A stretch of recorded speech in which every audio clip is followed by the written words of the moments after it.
शुरू से बोलूँ। Hello guys, welcome back. फिर से मैं लेकर के आ गया आपको लिए क्लास 10th चैप्टर 1 और इसकी एक्सरसाइज नंबर 1.2। तो यहाँ पर आज मैं उसका डिस्कशन करने वाला हूँ। इस वीडियो को आप लास्ट तक देखिए। जिसको मतलब मैथ्स में थोड़ा बहुत भी ऐसे लगता है कि वो कैसे करेगा, उसे भी समझ आ जाने वाला है इस वीडियो को देखने के बाद, और जिसको आता है उसके लिए तो कोई बात ही नहीं है। तो चलिए इस वीडियो को जल्द से जल्द शुरू कर।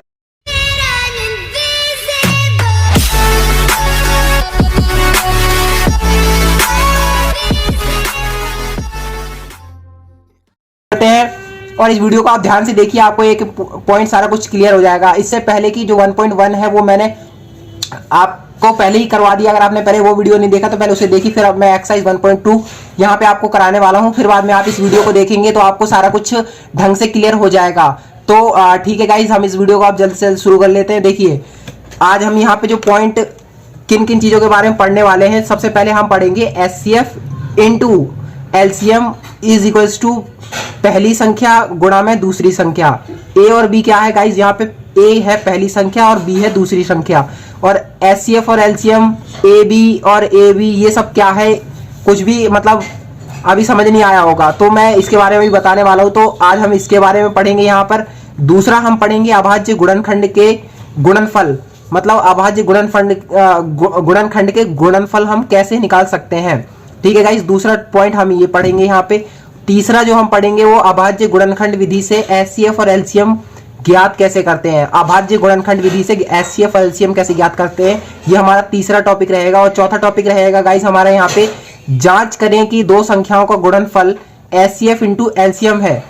मतलब हमें जांच करके दिखानी है कि दो संख्याओं को जब हम गुणनफल करेंगे तो उनका जो HCF और LCM निकलेगा, वो मतलब जो उनका आंसर निकलेगा वो HCF और LCM होता है। ये हमें प्रूफ करना पड़ेगा, जांच करनी पड़ेगी।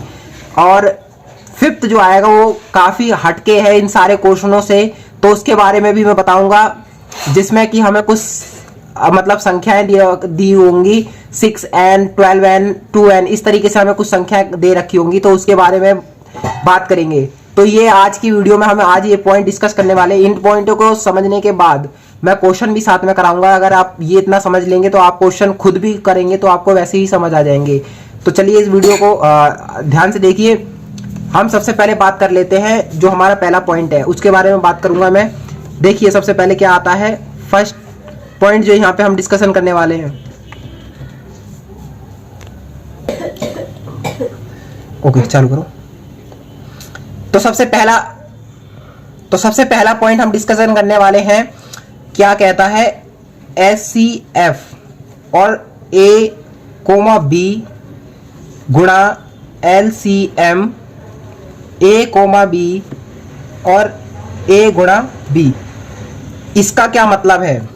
इसका मतलब क्या है, आपको गाइस क्वेश्चन में HCF की कुछ वैल्यूज दे रखी होंगी। लेट सपोज आप मान सकते हैं, देखिए आपको इस तरीके से लिखा होगा HCF और उसके साथ में ब्रैकेट में कुछ आपको वैल्यूज दे रखी होंगी, जैसे कि 306,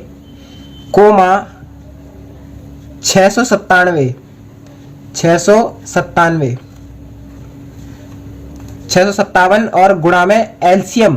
अब देखो LCM की आपको कुछ वैल्यू दे रखी होगी, जैसे 300 LCM आपको इस तरीके से दे रखा होगा 306 और 657। ठीक है गाइस, आपको जो LCM और HCF की जो वैल्यू दी होगी, जो आपको उसकी संख्या दे रखी होगी, वो कैसी दे रखी होगी, दोनों की सेम होगी गाइस।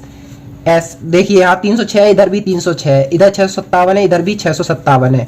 तो आपको इस तरीके से AB का मतलब क्या है, इनकी कुछ जो संख्याएं हैं वो इधर आपको दे रखी होंगी। और साथ में आपको क्या कह रखा होगा, मान लीजिए कि आपको ना HCF, इसका जो मतलब HCF निकलेगा इन दोनों वैल्यूज का, वो आपको दे रखा होगा। मान लीजिए HCF आपको साथ में ही इसके बराबर में ऐसे दे रखा होगा, HCF 306, 657 बराबर 9, आपको ऐसे दे रखा होगा। और साथ में आपको LCM की वैल्यू भी दे रखी होगी, और वो आपसे कहेगा कि अब आप इसमें LCM की वैल्यू निकाल दीजिए, मतलब कि B निकाल दीजिए। A क्या होगा आपका HCF की वैल्यू, B क्या होगा आपका LCM की वैल्यू।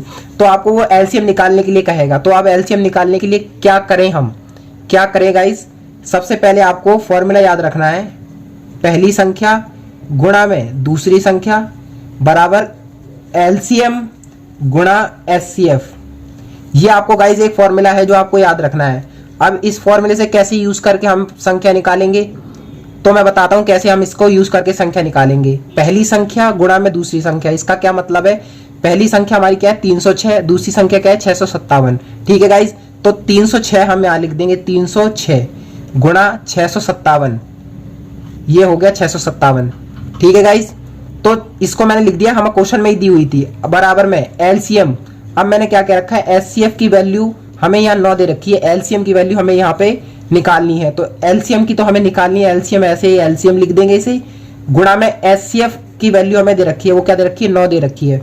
अब इस 9 को गाइज हम क्या करेंगे, इस इधर देखिए, अब ये 9 यहाँ गुणा में है, इसके हम भाग में ले जाएंगे इधर, 306 गुणा 657 बटे में 9 बराबर क्या लिख देंगे एलसीएम, मतलब हमें एलसीएम की वैल्यू निकालनी है। ठीक है गाइस, तो अब देखो ये कट जाएगा, 3 तिया 9, 3 एकम 3, 0, 3 दूनी 6। जिसको काटना नहीं आता बेसिक से उसको, वो भी मेरे को कमेंट में बता सकता है, मैं उसको और बेसिक से बता दूंगा। तो इस तरीके से 3 तिया 9 और 3 चौक 12। ठीक है गाइस, अब आप इसको क्या करेंगे, 657 को आप 34 से गुणा करके देखिए क्या वैल्यू आएगी आपकी, गुणा कीजिए गाइज आप। तो गाइज जब आप 34 को 657 से गुणा करेंगे तो आपका जो आंसर आएगा वो क्या आएगा, 22,33,8, मतलब 22,338 आपका आंसर आ जाएगा। ये क्या आ जाएगा गाइज, आपका एलसीएम आ जाएगा। ठीक है, आई होप आपको एक क्लियर हुआ होगा। तो मैंने सबसे पहला जो पॉइंट आपको बताया उसके बारे में मैंने डिस्कशन कर लिया कि आपको किस तरीके से एचसीएफ और एलसीएम की जब संख्याएं दी हों और आपको एक एलसीएम या एचसीएफ में से किसी एक चीज की वैल्यू दे रखी हो और उससे आपको दूसरी वैल्यू निकालनी हो, तो क्या फॉर्मूला रहेगा, हम कैसे निकालेंगे, आपको समझ आ गया होगा। तो चलिए अब नेक्स्ट पॉइंट डिस्कस करते हैं। अब बात कर लेते हैं दूसरा पॉइंट क्या था गाइस, रिमेंबर करिए जल्दी से। वो हमारा दूसरा पॉइंट है कि अभाज्य गुणनखंडों को गुणनफल के रूप में कैसे व्यक्त कर सकते हैं। तो देखो यहाँ पर मैं बताने वाला हूँ, जैसे कि आपने इसके बारे में शायद क्लास 9th में भी इसके बारे में काफ़ी पढ़ रखा है। क्या करना है आपको यहाँ पे एलसीएम लेना तो आता ही होगा, तो हमें उसे ही अभाज्य गुणनखंड के रूप में बदलना है। 140 ऐसे लिखना है। अब देखिए, जिसको नहीं लेना आता वो भी मेरे को बता सकता है कमेंट में, मैं उसे और बारीकी से इसको बता दूंगा किस तरीके से लिया जाता है। अब देखो 2 के पहाड़े में 14 कितने पे आता है, 7 पे, 2 सत्ते 14, 0, 2 तिया 6 और 1 यहाँ जाएगा तो कितना हो जाएगा 10, 2 पंचे 10। अब देखिएगा इस 35 2 से भाग नहीं हो सकता, 2 से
आगे क्वेश्चंस की वीडियोस गाइज आपको प्लेलिस्ट में मिल जाएगी, तो आप उसके लिए प्लेलिस्ट चेक कर सकते हैं। और अगर आपको ये वीडियो पसंद आई है तो आप इस वीडियो को लाइक कर दें, अपने फ्रेंड के साथ भी शेयर कर दें ताकि वो इस वीडियो के जरिए इसका लाभ उठा सकें। और इस तरह की वीडियो के लिए हमारे चैनल को सब्सक्राइब कर लें। Thanks for watching guys.